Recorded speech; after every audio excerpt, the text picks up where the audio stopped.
Emily and I are here today with a preview of the latest from Vital Lacerda and Joao Quintela Martins. Yeah, that was close. I got close to the pronunciation. This is House of Fado, and this is going to be sort of like Bot Factory was to Kanban. Yep. This is to the Gallerist.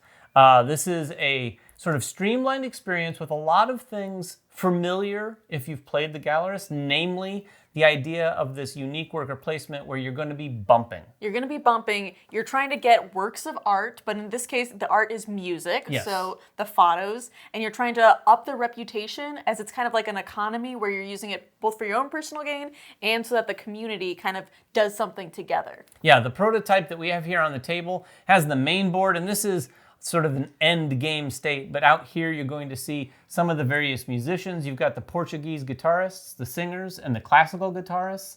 Then in the middle here, the streets, this is where you're going to find various customers. You're going to want to bring customers over to your player board, which is your restaurant.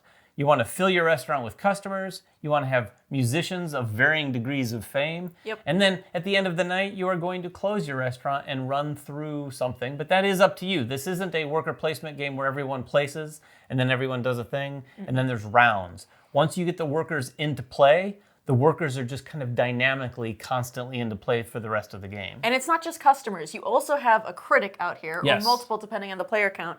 And the critics are going to be something that are going to help your prestige of your restaurant actually go up. But they don't applaud your musicians, and they don't give you any money. So they're kind of taking up a whole table space just to like get your restaurant a little bit more prestige, but they're not actually helping you do anything else that you want to do throughout the game. Yeah, the name of the game is Prestige. That's what you're scoring at the end. And there are a few other ways that you can score that. There are going to be these stars around the board for various achievements that you might get accomplished throughout the game. One of those things is to write Fado music. You're going to need music for your musicians to play. There you go. I mean, they're going to play one way or the other, but you can actually spend some of your efforts towards accumulating these different notes and musical elements in order to accomplish these Fado music at this space right here. This is going to not only score you prestige points when you do it, but if you're the first person to get 3 of those, you're going to collect 1 of those stars. And the end of the game is going to be triggered once 3 of the 5 stars from the entire play space have been acquired. The other way you can get stars is most likely you'll be getting these musicians, and if you can get them all the way up to the highest prestige, so if you get them the highest fame, they'll be at a 6. That means that they are at the top of their career. Yes. Nice job. So we got Bernardo here. He's playing the classic guitar, and we got him all the way to the top of his career. When I did that, I got a star for doing it, and I got 6 prestige for putting him out there. Yeah, the other place that some of the musicians are going to go, not only on your restaurant and not only there, but they're going to go here to be promoted. One of the things you can do in the game is to actually take musicians from your restaurant and promote them here. This is not promoting them in a job sense, but promoting them from a marketing standpoint. It's the Billboard. So Yes. It's where you can kind of see like who are the up-and-coming musicians that you can kind of recruit back to your restaurant or put out there and say like, look, they're doing a great job. And when you do this, you can take some of those musicians that you've increased their fame and actually turn those fame into prestige. And then as long as they're out here, you're going to initially put one of your markers from your prestige track out there next to that billboard. At the end of the game, that is going to serve as some element of area majority for the points at the end of the game. But you can also contract with these people and bring them back to your restaurant, or someone else might do that and bring them to their restaurant so you can get them back there so that you can get their fame up a little higher. When you do run your restaurant, that is going to be kind of what I would kind of call the production aspect of the game. I mean, most of the game, you're going to be moving your workers, placing your workers, and we'll get to that because that's one of the biggest things that I want to talk about. But when you're not placing your workers, you're going to take a worker and place them back here on your player board, and you're going to go through a number of steps, starting with getting money for all the customers that you have at your tables. Most customers that you acquire are going to go to your tables. There are 2 spots right here at the bar. Those are only going to be acquired when you get bumped on these top 2 spots up here. But you're going to collect some money, and then if you have a critic, you're going to be able to remove some of your prestige cubes going up this track, which has some benefits. It's going to make your restaurant that much more prestigious. You're going to be able to charge more from those customers when they're buying plates of food. Plus, once you get to a certain spot in it, you'll be able to unlock your third table, which is the best table also. It is. It 'cause holds it's 4 allowed people. to have 4 people. So really the game really ramps there when you Yes. start, like when you're able to take that off. Now you're going from having maybe 5 people at your restaurant to 9 people. That's a huge jump in how much you're getting for money and applause. The second thing those customers do is that they're going to start down like David has his right now, and then they can applaud for specific musicians. So when they applaud, you'll use a number of different customers. They'll stand up and give like a standing ovation, and then they'll get to move him from level 4 to level 5. And if I had enough, I can move him from level 5 even to level 6. Yeah, this is how you're mainly going to be doing this. And you can see here in the street, these customers are going to be randomly drawn from the bag at the beginning of the game, and as they're refilled, they kind of get randomly dispersed in these different 3 sections of the street. You're going to collect those, and you want specific colors because the black and the grays are going to let you increase the fame of your singers, while the browns and the grays is what's going to help your guitarist. At the end of the night, you're going to get rid of all of your customers, Yep. and you can also dismiss some of your musicians. That'll get you prestige, or you can choose to keep those musicians that you've just applauded and upgraded, and then hope to maybe put them in the Billboard, promote them later. Yeah, it's interesting. The musicians serve as this sort of commodity that goes back and forth. They never, when they get dismissed, like Emily just said, they're just going to go back to their respective areas of the board with their current fame, which Yes. is tracked by these little die. These die are never rolled. This is just a marker to keep track of their fame. They're going to go out there. Someone else, or you, if they're still there, Yeah. can interact with that space and potentially hire them again. When you hire them from up here, you're going to be paying fame according to the rates on your player board and what their fame is, plus a little bit of a premium. If they're promoted and you do a contract with them there, No premium. no premium, you're just paying their fame. But usually when you put one here, in a 4-player game at least, it's less likely that that guy's going to be around all when the it way comes around. back to you. The worker placement is the one thing that we really want to deep dive on this, because the bumping here, we've seen some other games. I think the Gallerist is probably one of the early Yeah. ones that had this mechanic. More recently, we played Apiary that had a bumping mechanic. This Mm-hmm. one works quite a bit differently. And it feels, I was telling Emily, I couldn't find the adjective. It's not restrictive, but you can feel like, oh, this is really tight and sticky, and I feel like I'm stuck in this position, because when you place in a spot, you're going to go there if you have one of your workers in a spot. So that each spot has a main spot and then 3 bumping spots. If you're in any of those, you cannot go to that spot. And once you've got your 3 workers out on the board, you're basically picking up one of your workers from one area and moving them to another. You can't pick up and place in the same spot. But if I were to pick up here and place here, I get to do this action, which is going to allow me to hire either a singer or a Portuguese guitarist. I do that, paying the money, but then Emily gets to choose one of these 3 spots to bump down to, doing slightly different versions. It's not exactly the same sort of thing. This one allows you to interact with either getting Someone one at of the bar. these people to sit at your bar, and that is literally the only way you can get people at your Yep. bar. They don't pay for food, Yeah. but they will applaud for your musicians. Which you might need. But more importantly, a lot of those bump spots give you a little bit of money. Yes. And that little bit of money is the kind of thing that can keep your turn going before you close up for the night. I would say that's what feels most like the Gallerist, is that there's in all of the Lacerda games, there's like an action economy as well, and an efficiency you want to do. So you're sitting there being like, well, I don't really want to move him because I think at some point someone's going to come here, and if they just come here, I'm going to get this really good bonus, which would really save me a couple turns, but I might have to. I might Yeah. have to move him because in the end, I want to take this action again. And the only way I can take that action is if I first move him out. The one thing I would say that's very different from the Gallerist is the Gallerist is essentially like 4 action spaces for 8 different actions. And each space has 2 things you can do.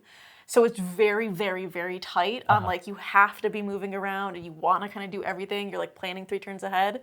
This is much more forgiving. Yes. So you have really like 5 main actions you're doing, where one of them is your own personal board, so no one can block you from that. Yeah. And a lot of the spaces have 2 places you can go. So while it might not be exactly what you wanted to do, there is a different option of what you can do, and you can think like, do I want to bump David so he gets something nice just so I could take, the critic over there? Or do I want to say, I really don't want to give David anything. I'd rather come here and take my subpar option, so at least I get people on my board and he doesn't get anything. Yeah, they've definitely loosened up the design in that respect. However, I will still say it does feel pretty restrictive at times. For example, this space right here is where you go to interact and write some of this music. Or if you're not doing that, you can simply collect some of the musical elements that you need in order to do so. There are some other places that you can do that. When you get bumped from these street spaces, you might have the opportunity to spend a little bit of money to get one of those musical notes as well. But when you go here, you sit there and think, okay, I'm going to sit here until I get bumped because I really want this $2. Yeah. Or I want to use these spaces here. Very attractive bumping locations make you feel like, okay, I'm not moving. I'm gonna stay there until someone bumps me, and then they don't, and they don't, and they don't. And in the meantime, you've done so many other things. You've collected musical notes. Yeah. So you want to go here again. Yeah. So that you can write music because you want to get that third piece of music so you can get the star before some other player. But you're sitting there, and then as soon as you move it, then it just announces to every other player at the table, okay, she's finally moved. She definitely wants to go there. And then someone can snake that and Plus, get it from underneath what's you. interesting is in a higher player count, so these have multiple kick-out spaces. So there's different options for you to choose from, but also if you're playing in a higher player count, that means that if you kicked me out and I took the 2 coins, then someone can come and kick David out, and he can choose one of these options. Maybe I don't want to move my guy now, because I don't want to make this 2-coin spot free again. That's true. So there's like a whole second layer coming into it of like, not only do I want to not let this spot be free, but I don't even want to let my kick-out space be free. And it's all about like, what do I want to allow or not allow? Yeah, what it makes you do as a player is really, really think not only about where you want to go, but where you want to leave. Yeah. You have 3 guys, and you don't want to just go, well, I want to go here. It doesn't matter. I'm just going to take this guy. Oh, it matters. It matters maybe even more than where you're going, where you're taking from. Because you only want to take from a place that you potentially want to free up because you want to go there. Yeah. But there are other reasons and things that you might want to not do that.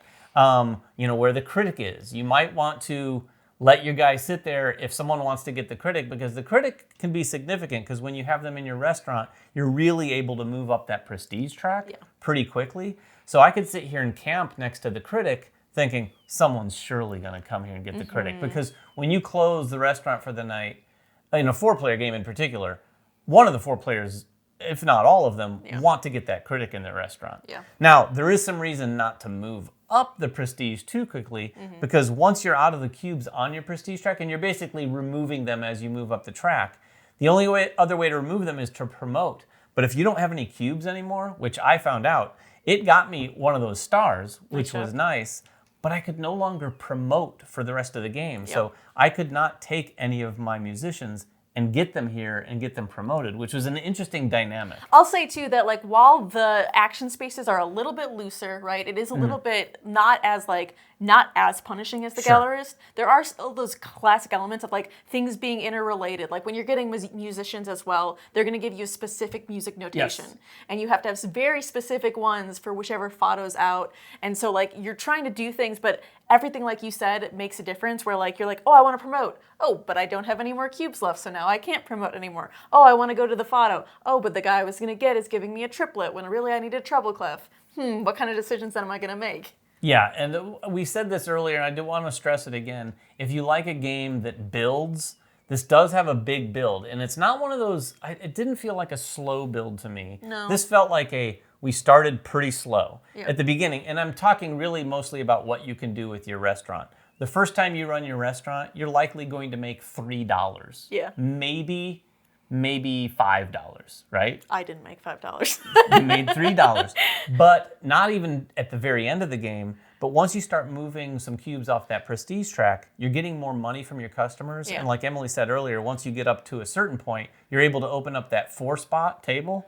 If you have your entire restaurant filled with people, and then you've got the prestige up to 3, there was a turn where you got $27 when you ran your restaurant, as opposed to 3 early on. Yeah. When you have $27 at the beginning of the game, I thought, what would I possibly do with $27? But you find there's plenty of stuff to do, because once there's a lot of musicians out there that are higher fame, a lot more money gives you a lot more flexibility. Like, oh, I'll hire you. You're a 4 fame musician. Yeah. I'll bring you in.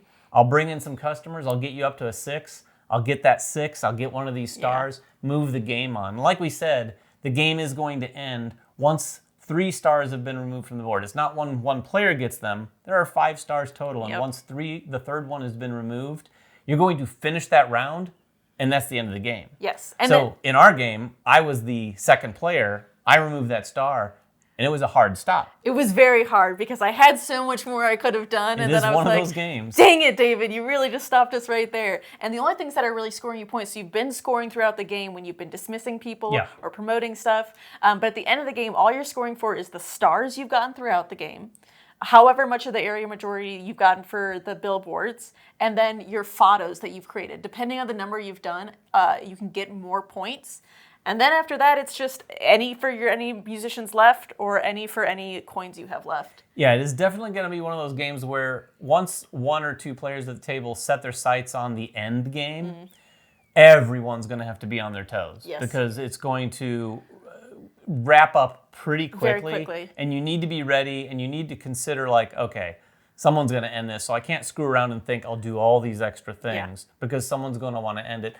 Unfortunately, in our game, I ended it, but Emily still came out on top. But it was a close one. I think it wasn't 34 because we wrapped around, We right? did wrap around, Yeah, so we're up at, 84 to 78? Yeah. I'm happy with that score. But anyway, that is House of Fado. If you have any questions at all about it, please make them in the comments below. We'll get down there and answer whatever we can. Until next time, make sure everyone has fun at the table, and we'll see you then.